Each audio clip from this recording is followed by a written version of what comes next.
রব্বুল আলামিন বলেন, গোলাম তুমি তাকাও। বলে, মালিক আমি কোন দিকে তাকাবো? আল্লাহ বলেন, উটের দিকে তাকাও, উট। আল্লাহ তো বলছেন আমার সৃষ্টি নিয়ে গবেষণা করো। এই আয়াতে কারিমার মধ্যে আল্লাহ পাক বলেন, আফালা ইয়ানদুরুনা ইলাল ইবিলি কাইফা খুলিকাত, মানুষেরা লক্ষ্য করো, তাকাও উটের দিকে, আমি আল্লাহ উটটারে কিভাবে বানাইছি, একটু গবেষণা করো। উট কিন্তু আমাদের বাংলাদেশে খুব একটা দেখা যায় না। সৌদি আরবে যেই জায়গায় মরুভূমি বেশি হয়ে যায়, দেশগুলোতে উট বেশি হয়।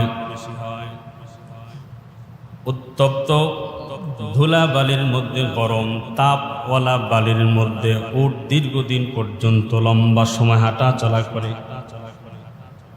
যেই উত্তপ্ত বালির মধ্যে দিয়ে মানুষ পর্যন্ত জুতা পায়ে দিয়ে হাঁটা যায় না, তাহলে এই উত্তপ্ত গরম বালির মধ্যে উট কিভাবে হাঁটে?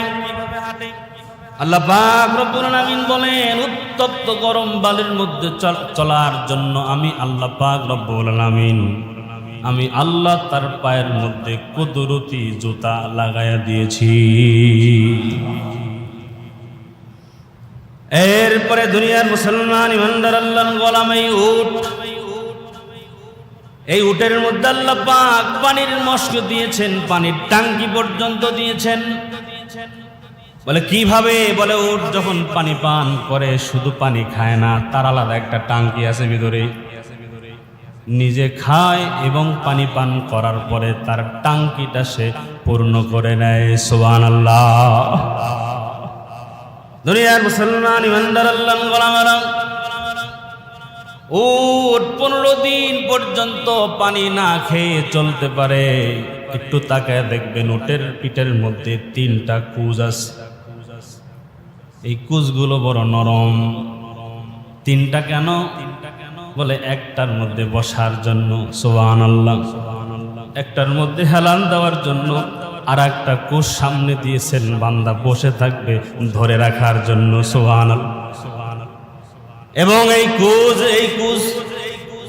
বলে এই কুজের মাধ্যমে, এই কুজের উপরে যখন রোদের তাপ লাগে, এই কুজের মাধ্যমে উটের সারা শরীরের মধ্যে আল্লাহ পাক রব্বুল আলামিন শক্তি সঞ্চয় করার ব্যবস্থা করে রাখছেন, যার কারণে উট দীর্ঘদিন পর্যন্ত না খেয়ে মরুভূমির মধ্যে দিনের পর দিন সে পার করে দেয়। সুবহানাল্লাহ, সুবহানাল্লাহ।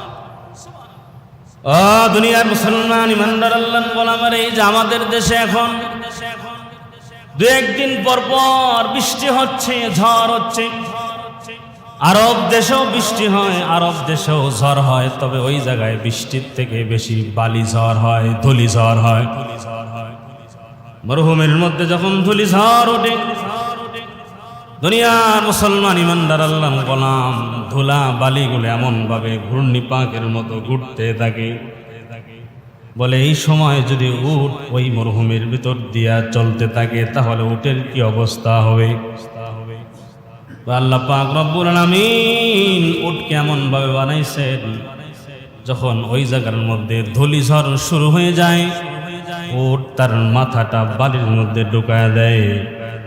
এবং আল্লাহ পাক রব্বুল আলামিন উটের নাকের মধ্যে 2টা আবরণ দিয়ে দিয়েছেন। যখন যেই ধূলিঝড় শুরু হয়, এই আবরণ, এই পর্দাটা দিয়ে সে তার নাককে ডেকে নেয়। যখন বৃষ্টি অথবা যখন ধূলিঝড় চলে যায়, তখন সে উঠে আবার তার গন্তব্যে চলতে থাকে। সুবহানাল্লাহ।